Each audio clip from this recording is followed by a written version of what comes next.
So hello and welcome, I'm Frederick Dunn, and this is The Way to Be.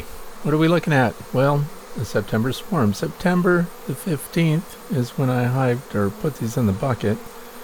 And then September the 16th, today, we install them in an observation hive. Late season swarms aren't great. Most people write them off, let them go. And today I thought I would just go ahead and play with them a little bit. Collected them in this 7-gallon translucent bucket, and we have a queen excluder, 10 frame size for a 10 frame Langstroth hive. And I just put it over the bucket and I left them overnight. And while I left them overnight, what they do is they collect all around the queen excluder, and the queen, of course, can't come out of the bucket. So this gives me an opportunity to put them in another hive.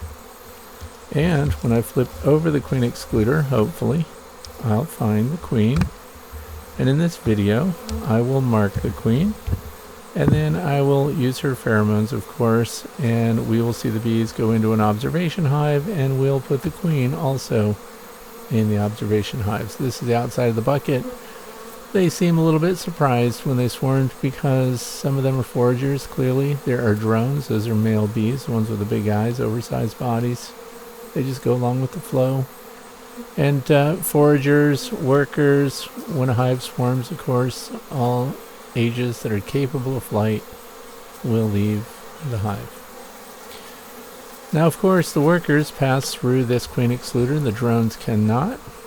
And the queen is trapped inside. So hopefully we'll flip it over.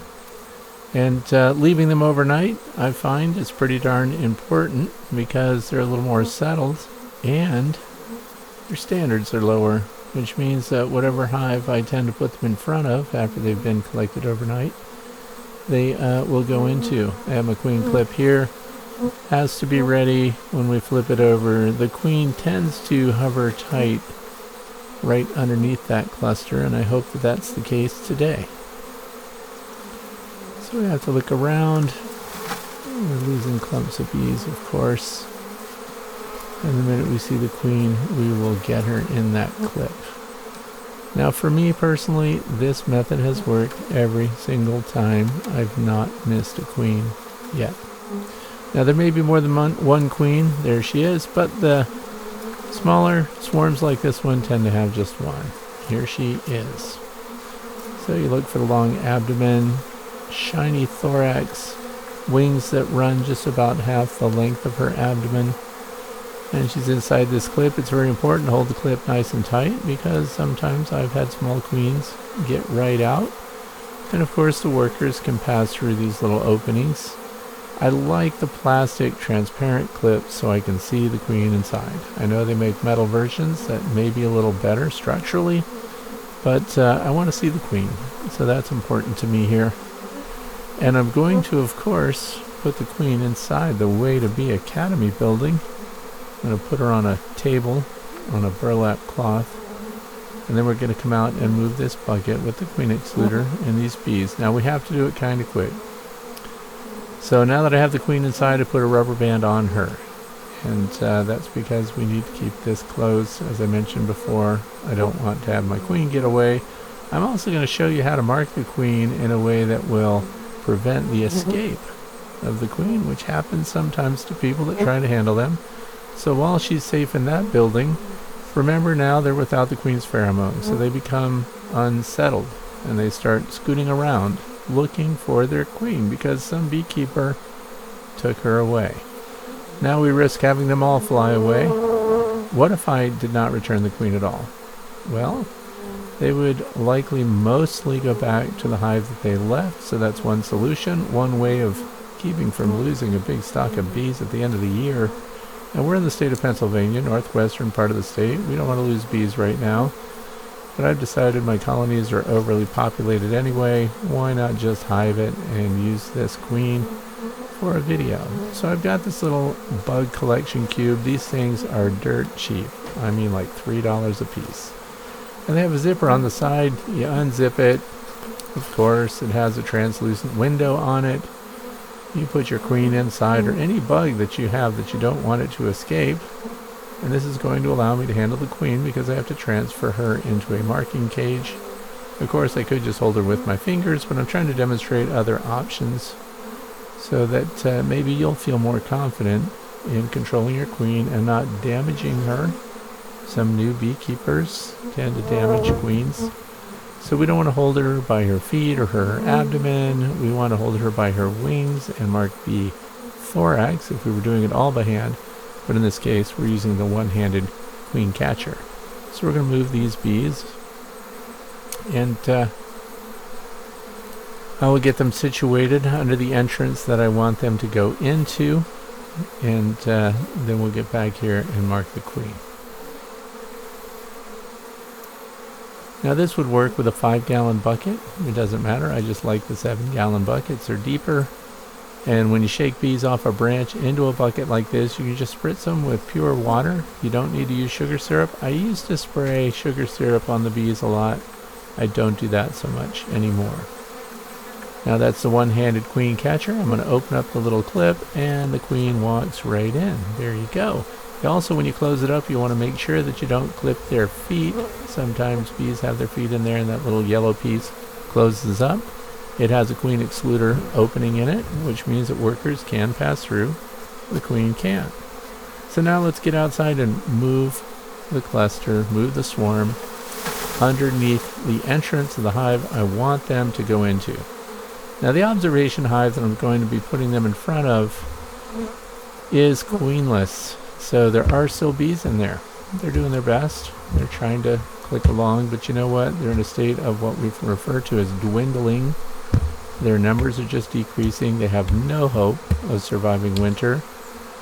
And so I'm going to fortify that hive, and I'm going to give them a queen, and we're going to bring all these bees from this swarm with her. And they're at an advantage there too, because there's plenty of, everything is full of drawn comb. There are some resources in the hive. I am going to have to feed them.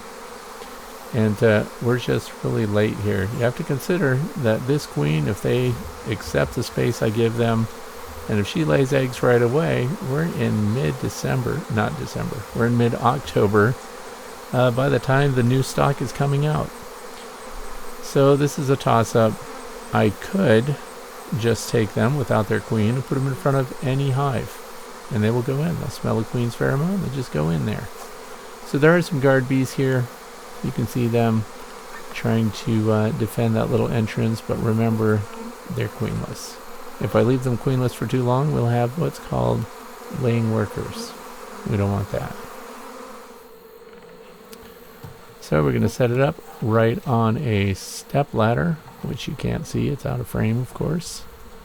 But it's remarkable to me how quickly these bees will just start going into this hive because it smells like home to them somehow. This is not the hive they came from. That would be different. Anyway, they'll all move in at their own pace. And then, of course, I have to install the queen. Now, she's inside the building that this observation hive is in right now. And in a few minutes, after I make sure that they're accepting the space, that's important.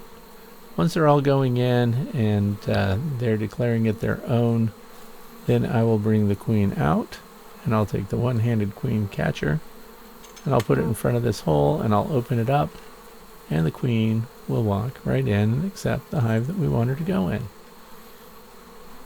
This is better than a 50-50 chance that this is going to succeed. And this is pretty high off the ground. That's why I had to set the bucket on a ladder.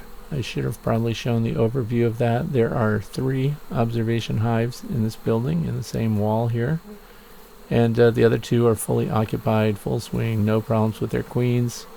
And we're really getting to the nitty-gritty here at the end of the year. And it's a toss-up. If you have space and you have equipment, doing nothing at all, you can put a late season swarm in it. They won't be free though, and what I mean by that is you have to feed them. So wherever the cost of sugar syrup is, or pollen patties, or whatever you think you need to keep them going and get them ready for winter, it's going to cost you money and resources that you could probably use on another colony. Now look how quickly they pick up here and they just start going in. That's because the first few that get in there start fanning their Nasanov glands, And they approve, and they all start going in. Here's the underside view of exactly what's going on. And they're on the go. They've decided this is the place, this is for them. Now this is a video for patient beekeepers, of course, because this goes on for quite a while. And I'm not going to make you watch the whole thing, because I do want you to see the queen go in. And we'll see how things change. Again, today is September the 16th. So way past the due date for any swarming that should be going on, because in the environment we have goldenrod right now, asters.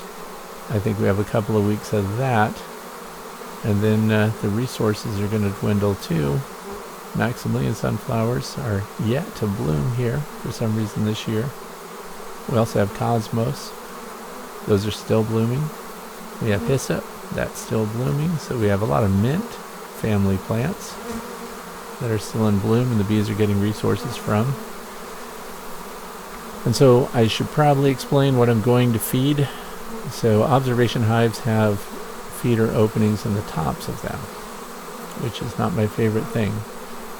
But we're going to feed them 1-to-1 sugar syrup.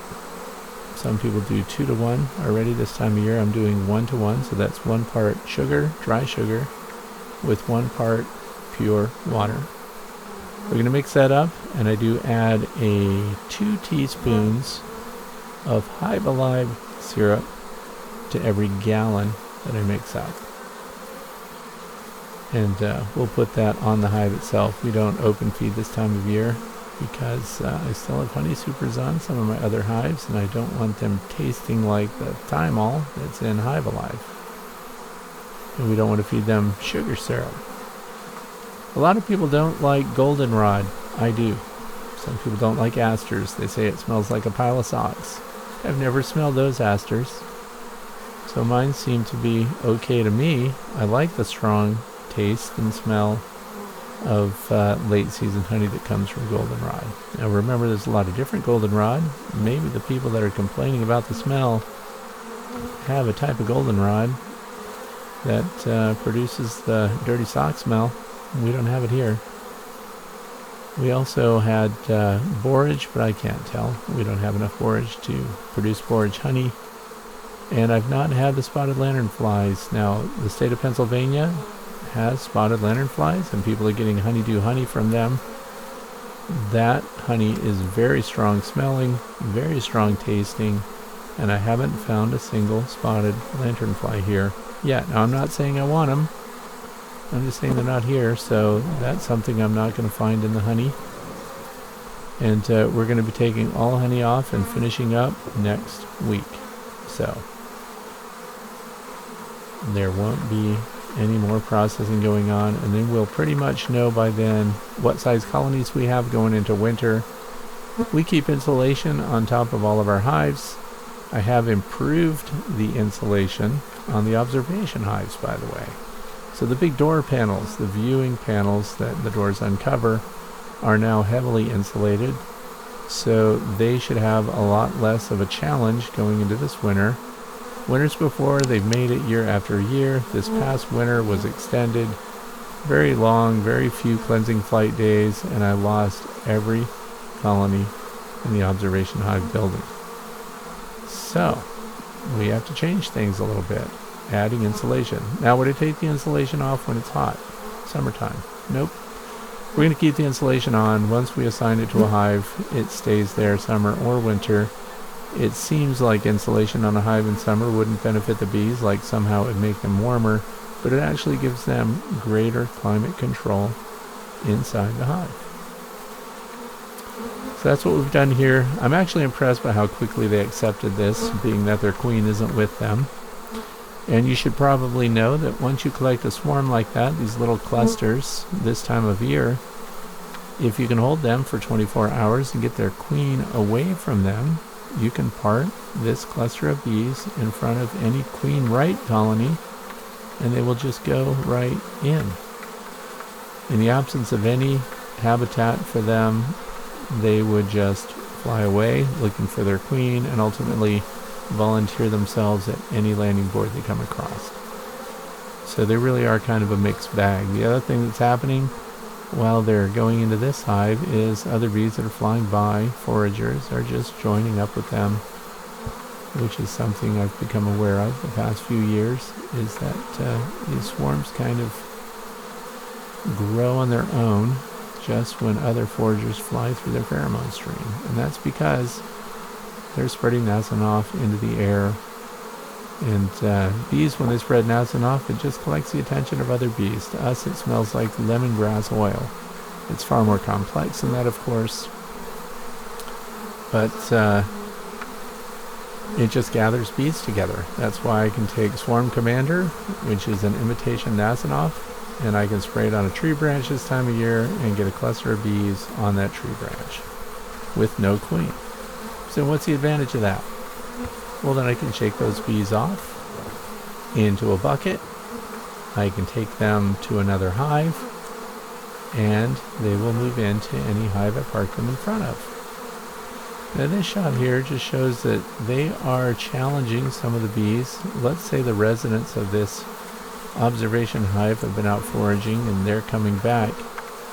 Now they will be meeting with this swarm that's now occupying the hive, and they won't be friendly to those that are coming back that are not from the swarm. So there is a little bit of nipping and biting going on. There's a little feisty behavior here. And it is important when you install a swarm that not only do they move in, but they start to defend the space that you've given them. So they're doing their inspections. They're moving in. Let's get the queen in there.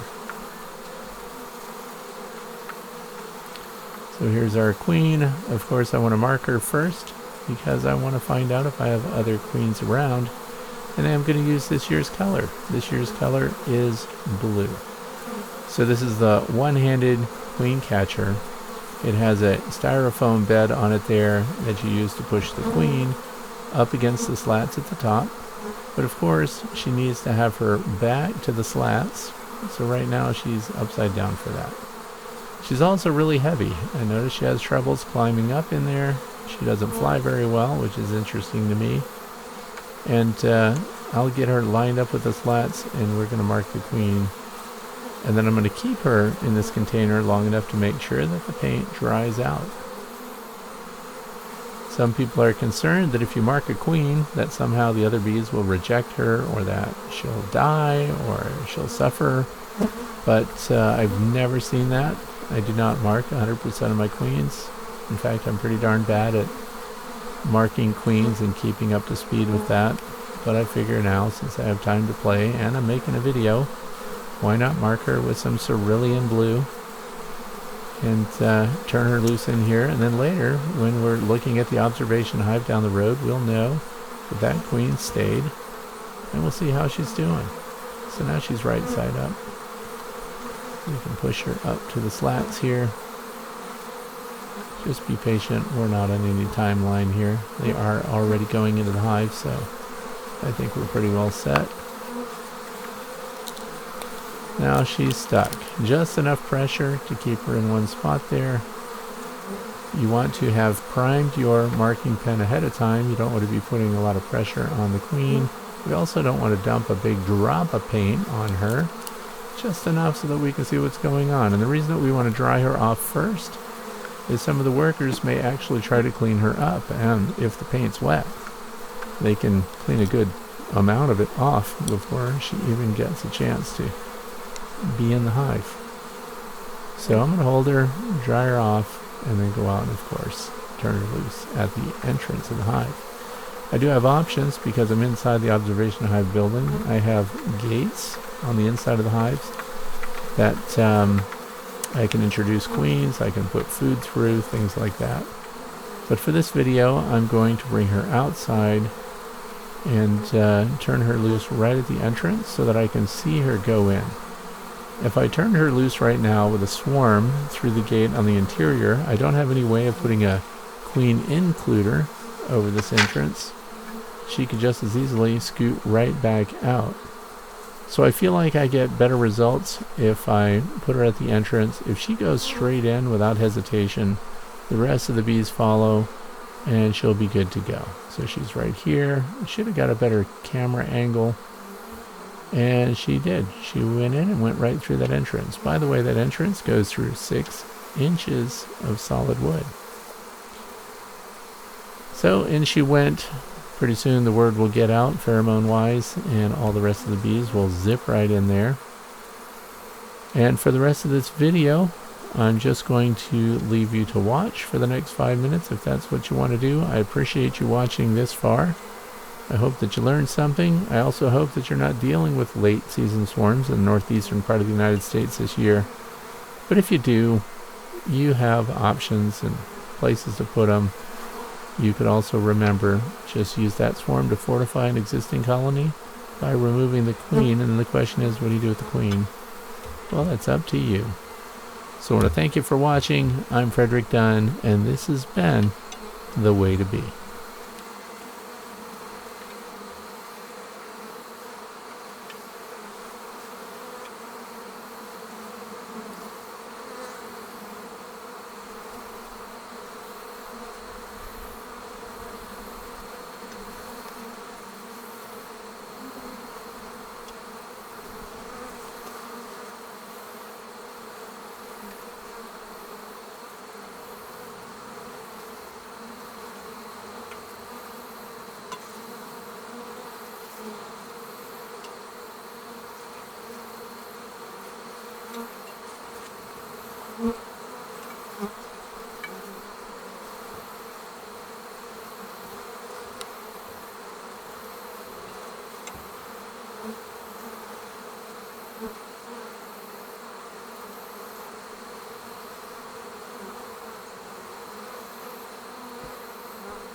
Mm-hmm.